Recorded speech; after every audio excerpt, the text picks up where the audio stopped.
If you would like to help support the channel, check out our links on our homepage. You can subscribe and follow our Instagram for all the latest channel going-ons, or click on our Ko-fi link to make a donation. You can also click on our Goblin Gaming affiliates link. They sell Games Workshop, gaming mats, terrain, accessories and many more items. And of course, Adeptus Titanicus, all at discounted rates. Anything you buy, using the link, the channel gets a little in return. Thanks very much and enjoy the show.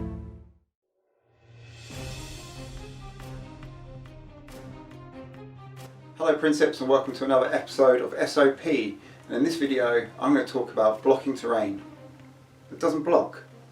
So terrain is quite an important part of the game. It makes the board look nice obviously, and it provides you cover and all kinds of tactical manoeuvres. But blocking terrain, the way you move over it. So you might have noticed in our games you don't really see Titans handspring their way over massive buildings, and that's because it doesn't feel right to me. So let's have a look at the rule. So blocking terrain. Blocking terrain includes intact buildings, monuments, gigantic alien trees or anything else that is solid enough to impede a Titan's progress.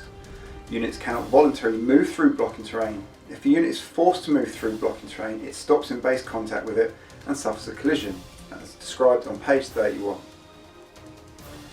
A Titan can move across blocking terrain if its height in inches is less than half its scale, and its width, measured at the point it is moving across, is no wider than the Titan's base. However, it can never end its move standing on top of blocking terrain. Okay, so it's that last bit that doesn't sit right with me, and I'll show you why. So here you go, I've got some pictures for you with all the units I've got, all their different scales, and buildings that they can near enough go over. So it gives you an idea of what it looks like. So there you have it, a Warlord, scale 10. It can go over buildings anything under 5 inches, so it can be a millimetre under 5 inches. And you can see in that picture that building is near enough as tall as the Warlord itself. The Reaver, 4 inches, is in fact on that picture, it's as tall as the Reaver. The Warhound, the same, pretty much the same, and then you got the various knights there.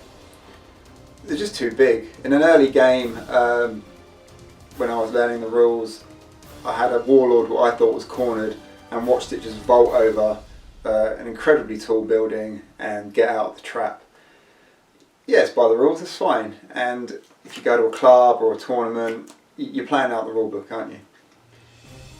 But it just didn't feel right. It didn't smash through the building. It literally vaulted over the building and escaped. I can't see Titans being that athletic.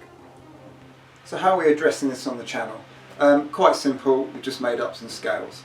The Warlord, as you can see, 3-inch, Reaver, 2-inch, Warhounds, 1.5, and all Knights, 1 inch.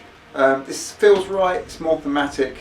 It makes terrain something you have to manoeuvre around, get your facings right and all that kind of stuff. This is a house rule, this is what we're doing on the channel for our games. This is obviously no way official at all.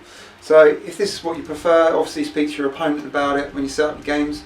But otherwise, that's it from me, that's it from SOP, and I'll see you in the next video.